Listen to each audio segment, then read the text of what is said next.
Ce changement d'attitude des autorités birmanes est peut-être l'épilogue d'une crise qui a posé le problème rare d'un pays sinistré qui refuse l'aide internationale.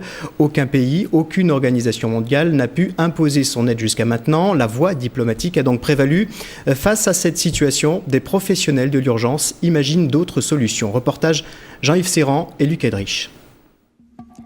Le droit, le devoir d'ingérence. Il est attaché à une image, le bon docteur Kouchner apportant en pleine guerre du riz aux Somaliens. Mais il ne peut le faire qu'avec une intervention militaire internationale. Et après les corridors humains casque bleu au Rwanda ou en Bosnie, les États ont confié voilà 2 ans à l'ONU une responsabilité de protéger les populations. Dans 3 cas, crimes contre l'humanité, crimes de guerre et génocide. L'hypothèse d'une catastrophe naturelle n'est pas prévue. La France vient de demander à l'ONU de l'inclure. Non. Alors, pour l'auteur du dictionnaire du droit humanitaire, le droit d'ingérence a aujourd'hui atteint ses limites. Parce que les gens s'organisent au niveau local. Il faut arrêter de croire qu'on va pouvoir l'imposer puisque les conditions ne sont pas requises. Donc ce n'est pas un vrai droit, ce n'est pas une solution concrète, pratique, efficace, disponible. C'est pas un droit opposable comme on dit aujourd'hui en France. C'est une possibilité qui a échoué. Donc à partir de là, il faut revenir sur le cadre juridique aussi normal des catastrophes naturelles, c'est on coopère avec le gouvernement, on met des secours à disposition et on évite que ces secours soient détournés. Et on évite d'envoyer l'aide par des moyens militaires, comme le Conseil de sécurité a voté militaire péniblement ouvert par les Mistral. Une erreur psychologique vis-à-vis d'États qui voient l'Occident comme un gendarme et craignent le débarquement des Somandais en banlieue à la police de faire le travail du SAMU, ironise Nicole Gage, l'ex-secrétaire de l'ONU de créer un corps de casque rouge civil. Autre initiative à Paris, des médecins préparent Gemnet, un réseau mondial des services d'urgence locaux. Le but, en fait, c'est de préparer un petit peu avant les catastrophes, d'avoir un réseau un petit peu international, avec des médecins, des infirmières, des logisticiens, des spécialistes un petit peu de tous les domaines, qui pourraient suivre une formation avec des standards internationaux. Avec une idée, pour agir vite, éviter l'ingérence. On ne vient pas dire à ta mère comment il faut faire, ni à ton père. On dit, c'est ta maman et c'est ton père qui vont décider de la manière dont ils vont aider le problème qu'il y a eu dans la maison.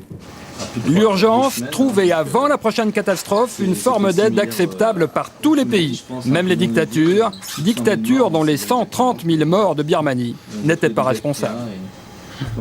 Et l'invité de ce soir 3 est le docteur Ali Afji. Bonsoir, vous Bonsoir. êtes médecin urgentiste. Tout à fait. Alors on vient de le voir, il a fallu 2 semaines aux associations humanitaires pour pouvoir intervenir en Birmanie.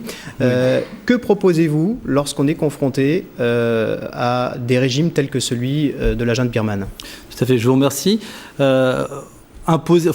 Actuellement, vous savez, il y a soit le droit d'ingérence, c'est-à-dire imposer par décret une aide humanitaire, et d'un autre côté, ne rien faire. Donc les limites sont là, et nous proposons une alternative.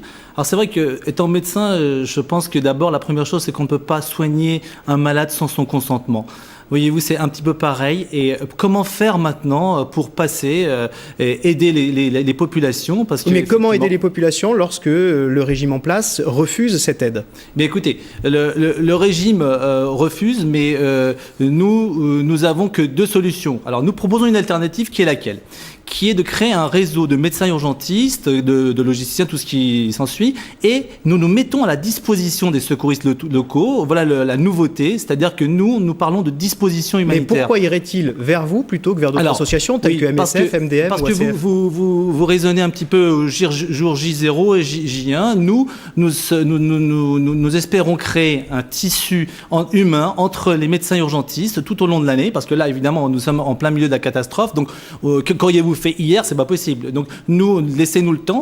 Gemnet nous propose de tisser des liens humains entre les médecins urgentistes français, américains, rwandais, birmans et tout le reste aussi, parce que c'est multidisciplinaire, l'action humanitaire et de catastrophe.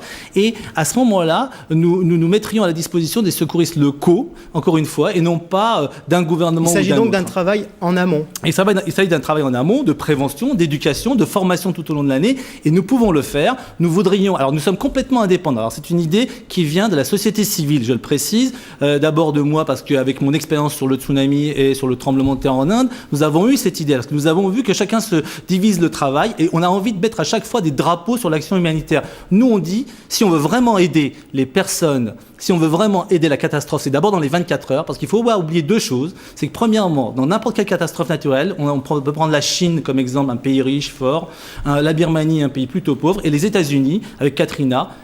Si je me souviens bien, à la Nouvelle-Orléans, ils étaient encore une semaine après sur les toits, en train d'attendre. Et donc, il y a vraiment un problème, aussi bien dans les pays riches que dans les pays pauvres. Je vous retourne la question. Est-ce que vous seriez content, s'il y a une catastrophe en plein milieu de Paris, de voir débarquer les Chinois tout d'un coup comme ça? Nous proposons une alternative. Nous proposons une alternative qui est laquelle? Qui est que ce soit les médecins urgentistes, d'abord, qui dirigent cette force internationale dans le sens de direction de médecins de catastrophe, puisque la France, en plus, a une longue tradition de médecine de catastrophe. Ali Hafji, merci. Oui. On a compris le sens de votre démarche. Il s'agit surtout donc de travailler beaucoup plus en amont avec les différents gouvernements. Mais si je peux me permettre une chose, c'est que je demande à la presse et aux politiques de nous aider. 1 seconde, 10 secondes de plus peut vraiment changer le cours de l'humanité plus tard pour les interventions humanitaires. Merci d'avoir été notre invité.